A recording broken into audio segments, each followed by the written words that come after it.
Is But Hamas... you're always very keen to put it all on Israel. No, because if we're talking about... I try and be a little bit more like, Because- hang on. When you commit a terror attack Yeah, on the scale of October 7th... you both sides occupation and illegal... No, I don't. Yeah, you are. You just said, I don't. I try and be fair. You can't be fair to an occupier. When we talk about Russia, Ukraine, you don't do both sides. You blame Russia as the invader and occupier. You don't do that with Israel.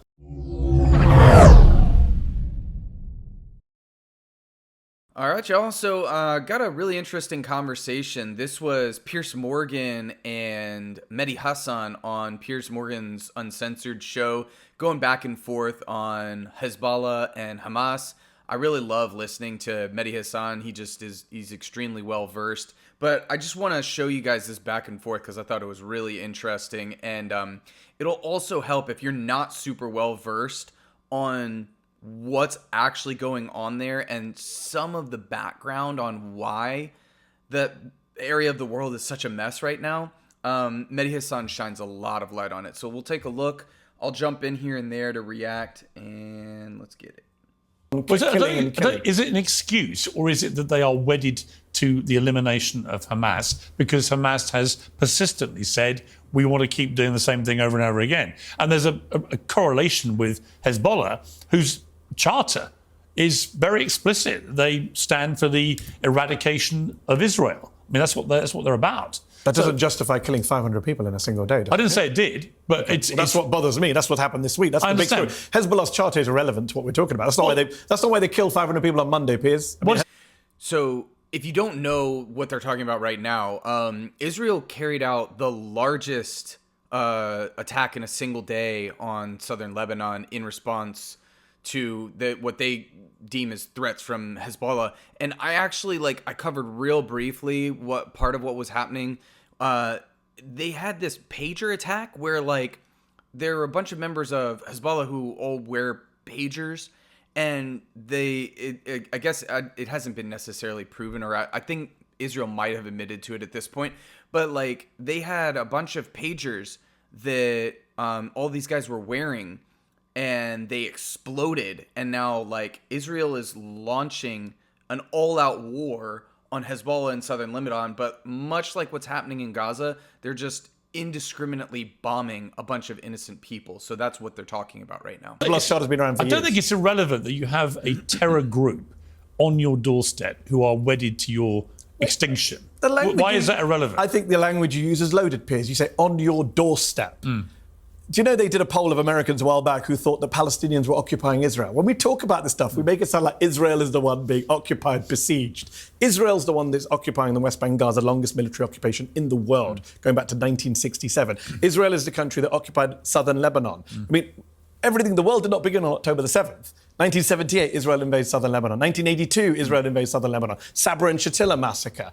2006, Second Lebanon War, murder 100 people. But you always make it sound like they're just doing this for the sake of it.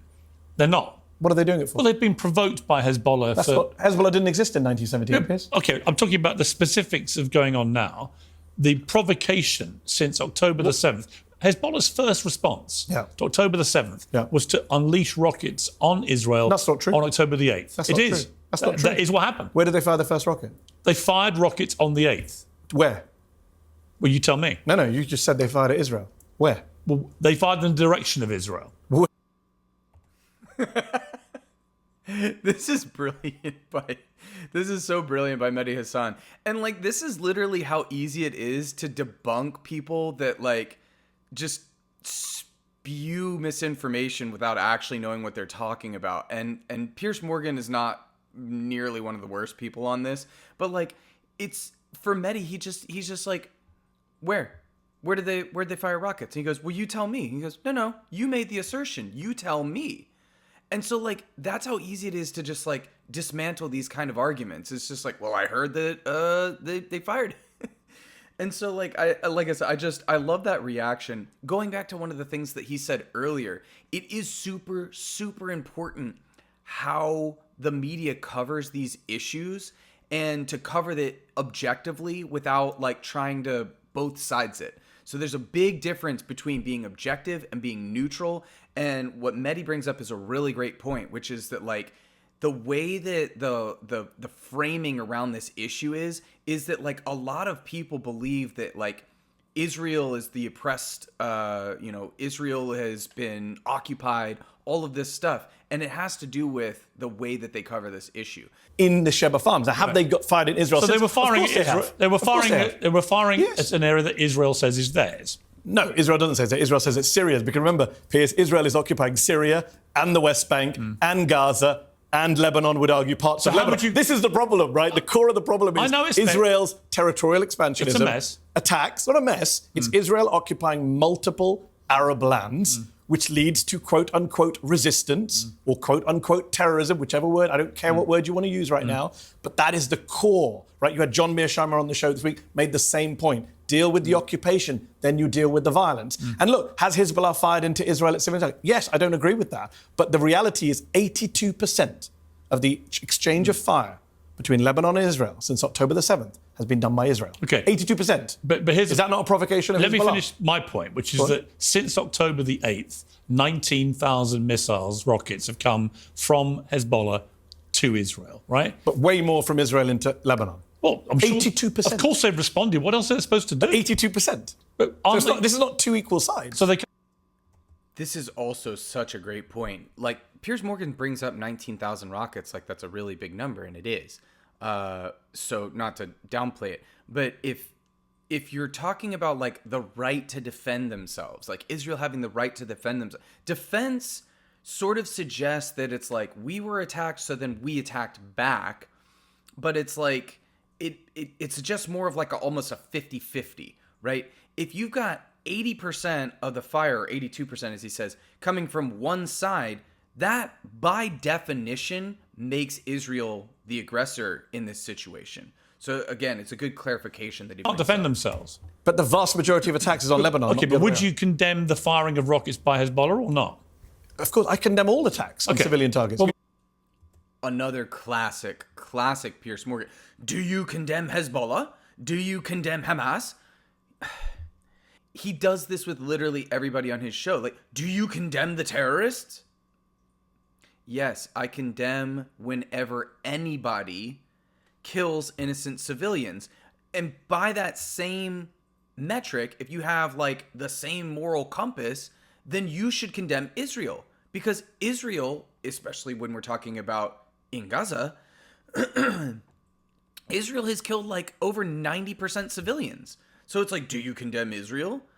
It's such a stupid point that he does every time. No, that Piers. We've discussed this I'm going to many come times to Israel's I don't response. come on shows to defend militant groups or foreign governments. Okay, so- I come on shows to say, let's end the violence. Yeah. Let's sort out what the solution is. Yeah. Let's look at the root cause of the violence. It is undeniable that the root cause of the violence is Israel, Israel's occupation, the genocide in Gaza. What did the leader of Hezbollah say? He said, we won't fire any rockets if you end the killing in Gaza. What did the president of Iran say? We won't retaliate for what you did to Ismail Haniyeh on Iranian soil if you end the killing in Gaza. What did the Houthis say? We'll stop blocking ships if you end the killing in Gaza. Where do all roads lead back to? Why would you End believe? the Why would you killing in believe Gaza. any of those? They actually have done this already. Like the part of what he brought up, like the ships blockade, the Houthis blockading the ships.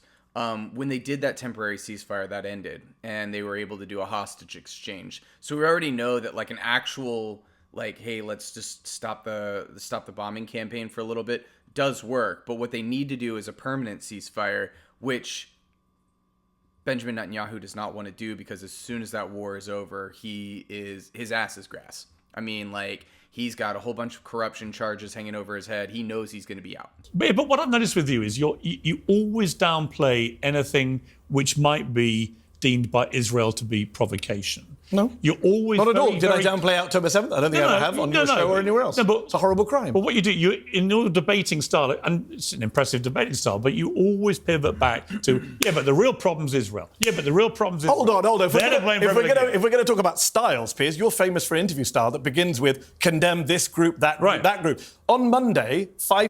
Exactly. I literally just brought this up. Is that like, this is part of Piers Morgan's styles, that he's just like, well, do you condemn Hamas? It's like, yes. Let me finish my point, then you come back in. 500 people were killed on Monday. 100 women, 50 children. I assume you condemn that and don't support the killing of civilians in Lebanon, right? 500 people died. That's the equivalent of 30,000 Americans or 6,000 Brits in a day. Sure. And yet we started this interview with Hezbollah charter. So they target 3,000 Hezbollah terrorists with their pagers, walkie-talkies, and so on. In the process, a small, comparative to that number, a small number of civilians get killed, which is obviously deplorable. But my point to you is, if someone's been chucking rockets over for a year at you and your people, you've had to displace 60,000 people from the north of your country because of this relentless bombardment, and you eventually respond in such a precise, targeted fashion, right? And in the process, some civilians are killed, which is never acceptable, can never be condoned, never be supported. That, by the way, is total bullshit what he's talking about. The pager attacks, he's like, if you did this in such a precise fashion, they literally, they detonated all of these with like radio or something like that. But like, you have no idea where the pagers actually are at the time when they go off. So you can't call it precise. And they absolutely killed innocent people. Like, there's video of this where like there's a guy standing in a grocery store and it goes off and like it explodes while he's in a grocery store. Like, if he's standing next to somebody, that's not precise. Okay, there's stories of like one of them, it wasn't on his person. His kid picked up the pager and the pager exploded. The children were killed. So this is absolute bullshit by Piers Morgan. But if it is right, as has been widely reported by all mainstream media, that 3,000 terrorists people associated with Hezbollah. Not everybody in Hezbollah is a terrorist. Okay. Like a driver, a nurse. 3,000 members of Hezbollah were targeted, right? Yeah. Would you say that is, some people have claimed is unlawful? Yep. You've said it's a terror attack, so you think it was illegal. Yep. But I would say that's not. I mean, I would say that if you look at that in totality, they are responding to rocket attacks all year, and they are being extremely precise, unlike what they've been doing in Gaza, where I do not accept that Israel has been doing this precision targeting they keep talking about, and I've held them to account for that. I do think in this particular occasion, they were extremely precise, and it was a brilliant piece of warfare, right, if you want to call it that. I don't want to call it that. And I don't want to call anything a brilliant piece of warfare. And he's just wrong on both accounts. So it's like, he's saying that like the pagers exploding is a precise attack. And I'm betting that Mehdi is going to bring this up, but like, if you can, I brought this up, right? Like, so like, if somebody can make this thing explode, like that's a whole new level of warfare that like everybody's afraid of every device around you. Like, that's crazy. For one, it's totally indiscriminate. It's not precise, because it being precise is predicated on the idea that like the person you're targeting has the device on them at the time when you decide that all of them are going to explode. Yes, it's an act of terror. And that's just not my view. You know Leon Panetta, former Obama defense secretary, former head of the CIA. When the former head of the CIA comes out and says Israel is committing an act of terror, I think we should take that seriously. But it's not just him. A group of UN special rapporteurs on human rights and extrajudicial killings put out a statement. But many other people have said it was not an act of terror. Of course, and that's the problem.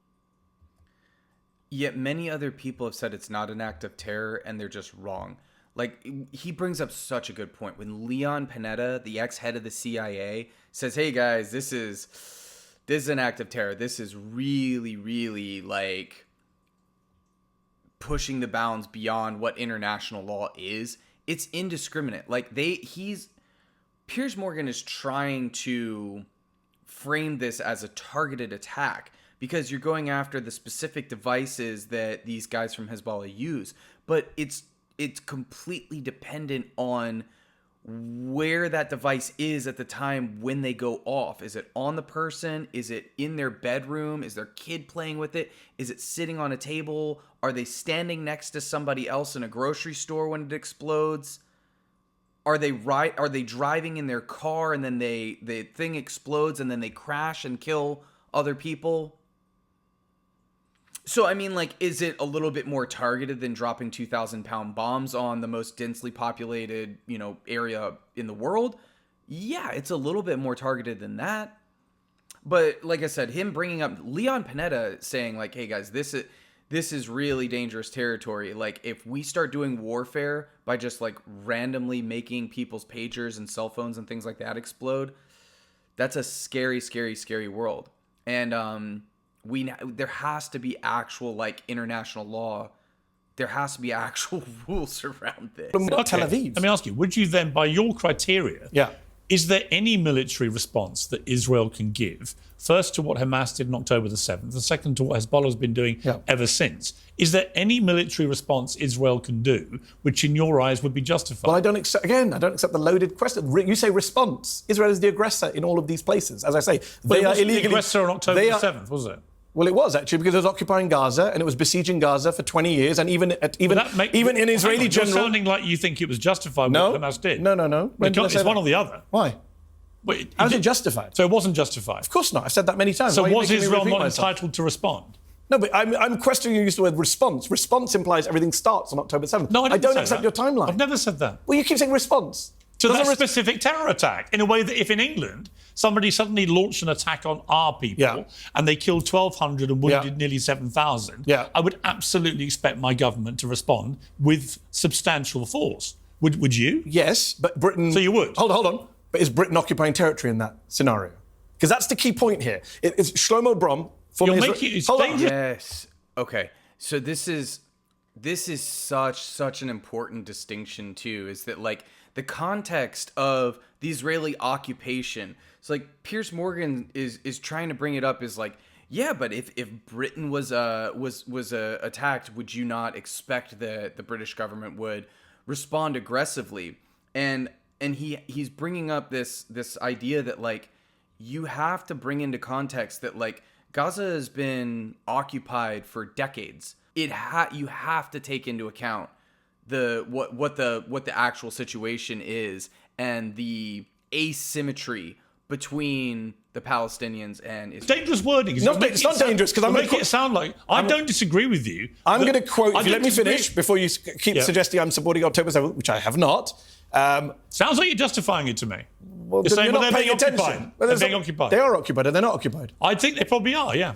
Not probably. The ICJ says they're occupied. Okay. Shlomo Brom, who's one of the former top Israeli generals, one of their big strategists, said after October the 7th, what did you expect if you keep people under military occupation? Is that what you think? They will rise up. Yeah, of course. Think? There's always going to be terrorism. What do you expect? Yeah, there's always going to be terrorism and violence as long as you oppress people. On that scale, you expected that? No, obviously, I don't expect the details, but do you expect Palestinians to fight back? Of course you do. Everyone who's sane, who looks at this conflict from American presidents downwards would say the root cause of the violence has to be ending the conflict. I agree. So then, talking about tit-for-tat responses but I also think if you go back to the start in 1948, which I've had many scholars on from both sides of this, probably the most interesting piece I read about this was Jonathan Friedland of The Guardian, who's a Jewish journalist, who concluded, you can construct, if you're reasonably fair-minded about all this, you can construct a solid argument for both sides to feel aggrieved from the very start of this conflict.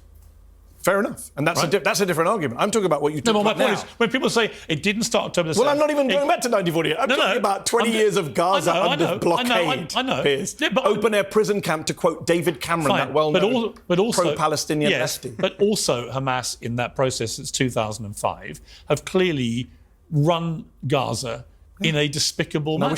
Agreed. You wouldn't disagree? No. So it's not all Israel's fault, is it? Well, no, because you're mixing different things up. Is Hamas... You're always very keen to put it all on Israel. No, because if we're talking about... I try and be a little bit more like, hang on. When you commit a terror attack to the scale of October 7th... You both sides occupation and illegal... No, I don't. Yeah, you are. You just said... I love that. You both sides occupation. So this is also really important. It's like Piers brings up 1948 and he tries to like kind of nuance troll about like all of the things, and he tries to make it into like, well, it's very complex. There is, I gotta see if I can find it. If I can find the old video, I'll link it. I'll link it up here, of Michael Brooks, the late great Michael Brooks, really brilliant political commentator, used to be on the Majority Report, and he's talking about how it's not a complicated issue what's going on right now in Israel, in Gaza. You've got a country that is the most powerful country in the Middle East, that's Israel. And they're backed by the most powerful military in the entire world, which is the United States. And they're controlling all of the food, all of the water, all the electricity going into this area of Gaza, the area which is Gaza. And what Michael Brooks does is he's just like, listen, it's really not complicated. You have one group of people that is way, way, way more powerful than the other group of people. They have all of the weapons. They have all of the money. They control the electricity. They control the food. They control the water. And they act with impunity on this other group of people. And if you want to do a thought experiment, here's what you do. You just flip it. And it's like, if we were to take a bunch of, white Jewish people and stick them into a very, very small area, over 2 million of them, and there was a group of Arab people that controlled all of their food, all of their water, all of their electricity, nobody would really have a hard time understanding what that was. But because it's a group of brown people that it's happening to, now it's a complicated issue. Let me know what you guys thought, if you agree more with Piers Morgan's position or more with Mehdi. I'd love to hear about it in the comments. Guys, hope you enjoyed that little back and forth. If you haven't yet, please go ahead and like the video and subscribe to the channel if you haven't. It helps me grow. I'm trying to get to 500 before November 5th. I think I can do it. I just need your help. And let me know if you guys like seeing, videos like this, a little bit longer form, kind of back and forth conversations. And I'll see you in the next one. Peace.